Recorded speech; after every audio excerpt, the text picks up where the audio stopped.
വളരെ ടേസ്റ്റുള്ളതും പെട്ടെന്ന് ഉണ്ടാക്കാൻ പറ്റുന്നതുമായ മാമ്പഴവും പൈനാപ്പിളും കൂടി ഇട്ട ഒരു പുളിശ്ശേരി റെസിപ്പി നോക്കിയാലോ. എല്ലാവർക്കും എൻ്റെ ചാനലിലേക്ക് സ്വാഗതം. ഞാൻ ബിൻസി. എൻ്റെ ചാനലിൻ്റെ പേര് മൈ വേസ് ബിൻസി.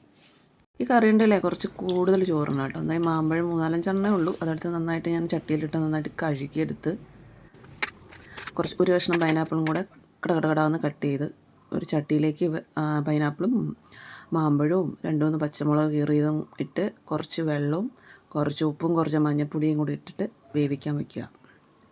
അത് വേവിക്കുന്ന നേരം കൊണ്ട് പെട്ടെന്ന് നമുക്ക് അരപ്പ് തയ്യാറാക്കി വെക്കാം കേട്ടോ. ഇതൊക്കെ പെട്ടെന്ന് വെച്ചാൽ പെട്ടെന്ന് പരിപാടി കഴിയും. പെട്ടെന്ന് അടുക്കളയിൽ നിന്ന് പോയി റെസ്റ്റ് എടുക്കാം. അല്ലെങ്കിൽ അടുക്കളയിൽ കയറി കഴിഞ്ഞാൽ നമ്മൾ രാവിലെ തൊട്ട് വൈകുന്നേരം വരെ നിന്ന് വെറുതെ വിഷമിക്കേണ്ട, തീ പുകയൊന്നും കൊള്ളേണ്ട.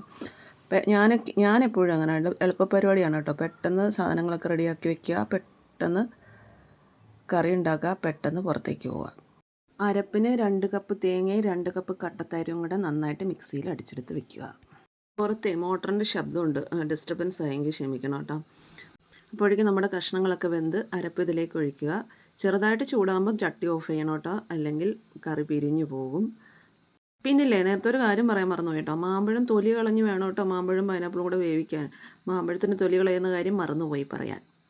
ഇനി നമുക്ക് ചട്ടി അടുപ്പത്ത് വെച്ച് കുറച്ച് വെളിച്ചെണ്ണ ഒഴിച്ച് കടുക് താളിക്കുക. ഇതിനകത്തേക്ക് ഞാൻ ഇട്ട ഇൻഗ്രീഡിയൻസ് ചുവന്നുള്ളി, കുറച്ച് വെളുത്തുള്ളി, ഇഞ്ചി, ഒരു നുള്ളി ജീരകം, മൂത്ത് വരുമ്പോൾ മുളക് പൊടി, മല്ലിപ്പൊടി, കുറച്ച് കായപ്പൊടി, കുറച്ച് ഉലുവാപ്പൊടി ചാലിച്ച് നമ്മുടെ കറിയിലേക്ക് ഒഴിക്കുക. സൂപ്പർ കറി റെഡി. ഇതൊരു 10 മിനിറ്റ് ഇരുന്ന് തണുത്തിട്ട് ശേഷം നല്ല ചൂട് ചോറും കുറച്ച് പപ്പടവും കുറച്ച് അച്ചാറോ കുറച്ച് മീൻ വറുത്തതോ കൂട്ടി അടിപൊളിയായിട്ട് കഴിക്കാം. അപ്പോൾ ഞാൻ ഉച്ചയ്ക്ക് മാമ്പഴ പുളിശ്ശേരിയും ബീട്രൂട്ട് തോരനും പപ്പടമൊക്കെ കൂട്ടിയാണ് കഴിച്ചത്. ചാനൽ ഇഷ്ടപ്പെട്ടാൽ സബ്സ്ക്രൈബ് ചെയ്യാൻ മറക്കല്ലേ. വീണ്ടും കാണാം. ബൈ.